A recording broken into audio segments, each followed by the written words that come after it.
જંબુસરના વહેલામ ગામે એસ્ક્યુલેટ R G equipments company સામે કામદારોના હક માટે આંદોલનનું એલાન. જંબુસર તાલુકાના વહેલામ ગામે આવેલ એસ્ક્યુલેટ આરજી ઇક્વિપમેન્ટ્સ પ્રાઇવેટ કંપનીના 30 જેટલા કામદારો સરકારના નીતિ નિયમ પ્રમાણે કંપની કામદારોને સુવિધા અને કામદારોને પીએફ, આઈ કાર્ડ, પગાર સ્લીપ, ઇન્ક્રીમેન્ટ, બોનસ તેમજ ફાયર સેફટી, કેન્ટીન,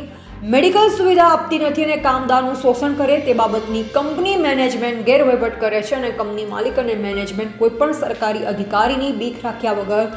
કામદારોનું શોષણ કરે છે. આ બાબતે કંપનીને હકની વાત સંગઠનના વિકી શ્રીમાળીએ કામદારો સાથે કંપની મેનેજમેન્ટ સાથે આ બાબતે ચર્ચા કરવા માટે ગેટ પર બોલાવાતા કંપની દ્વારા તેમને કંપનીમાં આવી ચર્ચા કરવા બોલાવતા વિકી શ્રીમાળી સ્પષ્ટ ના પાડી દેતા ત્યાંના સ્થાનિક સરપંચ સાથે મીટિંગમાં હશે તો જ કંપની ચર્ચા કરશે તેવું જણાવતા વિકી શ્રીમાળી આવતીકાલે કામદારો સાથે રાખી આવતીકાલે કંપનીની બહાર બેસી એક પણ કંપની સ્ટાફ કે માલિકને જ્યાં સુધી કામદારોની સમસ્યાનું નિરાકરણ લાવી કંપનીમાં પરત લેવામાં નહીં આવે તો કોઈ પણ વ્યક્તિને કંપનીની અંદર જવા નહીં દેવામાં આવે તેવી ચીમકી આપવામાં આવી. સાથે કામદારોના હક માટે અધિકારીઓ પણ શંકા ઉપજાવે તેવી કામગીરી એ ચર્ચાનો વિષય બન્યો છે. Reporter Naresh Parmar, V7 news, Karjan. બોલો સાહેબ, તમારો શું પ્રશ્ન છે? આજે કામદાર એકતા સંગઠન અને હકની વાતની ટીમ અમારી પાસે રજૂઆત હતી કે જંબુસર તાલુકાનું આપણે વહેલમ ગામ છે અને આ વહેલમ ગામે આવેલ એબ્સોલ્યુટ આરજી કંપની જે છે એની અંદર જે 30 જેટલા કામદારો છે તેઓનું શોષણ થતું હોય તેવા પ્રશ્નો હતા અને પ્રશ્નોની રજૂઆત અમારી ટીમ સાથે કરતા આ જ કંપનીની અંદર અમારી ટીમ 2024માં પણ આવેલી હતી અને ત્યારે પણ જે સરકાર મુજબની જે વેતનની વાત હોય, પીએફની વાત હોય કે કંપની એક્ટ હેઠળ જેટલી પણ રજૂઆતને ધ્યાનમાં રાખીને જે પ્રમાણે કંપનીએ કામદારોને જે પણ કાયદા પ્રમાણેની તમામ સુવિધાઓ આપવાની વાત આવતી હોય, વેતન આપવાની વાત આવતી હોય, કાયદા પ્રમાણે એ લોકોએ કંપનીના રૂલ્સ પ્રમાણે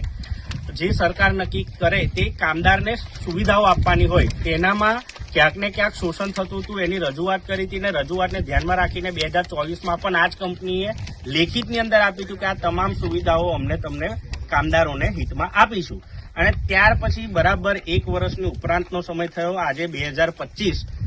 9 તારીખે પણ આ જ કંપનીએ આવી જ રીતના જ્યારે બધા જે સરકારી કાયદા પ્રમાણે જે વસ્તુઓ આપવી જોઈએ, સુવિધાઓ આપવી જોઈએ તેનું શોષણ કરેલું. એના માધ્યમથી જ આ લોકોએ જ્યારે રજૂઆત કામદારે કરી ત્યારે એ રજૂઆતને ધ્યાનમાં ના લઈને વધુમાં વધુ શોષણ કેવી રીતના થાય એવી રીતના પ્રયત્ન કર્યા છે. ત્યારે કામદારોનો માત્ર ને માત્ર પ્રશ્ન એક જ હોય છે કે જ્યાં જોઈએ ત્યાં જે કંપનીના એક્ટ પ્રમાણે, સરકારના નીતિ નિયમ પ્રમાણે જે 8 કલાકનું વેતન હોય એ મળવા પાત્ર હોવું જોઈએ. એ લોકોને જે પ્રમાણેની આઈકાની સુવિધા હોય, પીએફની સુવિધા હોય, પગાર સ્લીપની સુવિધા હોય, ઓટી જે સરકારની ગાઈડલાઇન્સ પ્રમાણે ડબલ મળવી જોઈએ. સાથે સાથે કંપનીની અંદર સેફટીની સુવિધાઓ હોવી જોઈએ, કેન્ટીનની સુવિધાઓ હોવી જોઈએ અને ખાસ કરીને જ્યારે પણ મેડિકલની વાત આવે ત્યારે મેડિકલની સુવિધાઓ ત્યાં કંપનીમાં હોવી જોઈએ. આ કંપનીની અંદર આ તમામ પ્રકારની જે સુવિધાઓ છે આજ દિન સુધી મળી નથી અને એની જો રજૂઆત જો ભરૂચ લેબર કમિશનરને જ્યારે કરવામાં આવે છે એની રાતે જ આ લોકોને બોલાવીને બેસાડવામાં આવે છે કે ભાઈ તમે કંપનીમાં ચાલુ કામ કરી દો, પણ અમારા કંપનીના નીતિ નિયમ પ્રમાણે ચાલુ કરી દઈશું. તો સરકારને જે અધિકારી છે એને અમે પૂછવા માંગીએ છીએ કે કંપનીના જ નીતિ નિયમ પ્રમાણે જો ચાલતી હોય તો તમે તમારી આંખે પાટા બાંધ્યા છે,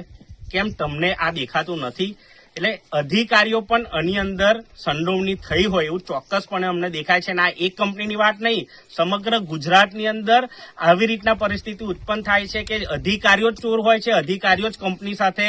પોતાના વાટાઘાટા કરીને આવી રીતના કામદારોને શોષણનો શિકાર કેવી રીતના વધારે થાય તેવા પ્રયત્નો કરે છે. એટલે એબ્સોલ્યુટ કંપનીની અંદર આ મેનેજમેન્ટ અતિ તાનાશાહી રીતના કામદારો સાથે વાતચીત કરે છે અને એનો વહીવટ ચલાવે છે. અને આજે એ લેખિતની અંદર જે પણ રજૂઆતો એ લોકો આપે છે કંપનીના લેટર પેડ પર ને એની અંદર ડાયરેક્ટરથી લઈને મેનેજમેન્ટ ટીમની તમામ લોકોની સાઇન હોય છે. એ લેટરોને પણ જો કંપની મેનેજમેન્ટના કોઈ પણ અધિકારી હોય તેમને આ ફાડી નાખવામાં આવે તો આ લોકોને કોઈ પણ કાયદાની બીક ધાક છે નહીં એ પણ દેખાય છે. એટલે આવનારા સમયની અંદર ખાસ કરીને મેનેજમેન્ટની વાત તો બહુ દૂર રહી, પણ ભરૂચ જિલ્લા લેબર કમિશનર આના પર કેવી રીતના કામ કરે છે અને કામદારોના હિત માટે બેઠેલા આ અધિકારીઓ કામદારોના પક્ષમાં કેવા ડિસિઝન લે છે એ જોવાનું રહ્યું. અને આગામી સમયના અમે આંદોલનની અંદર જીતેગે લડેગે બંધ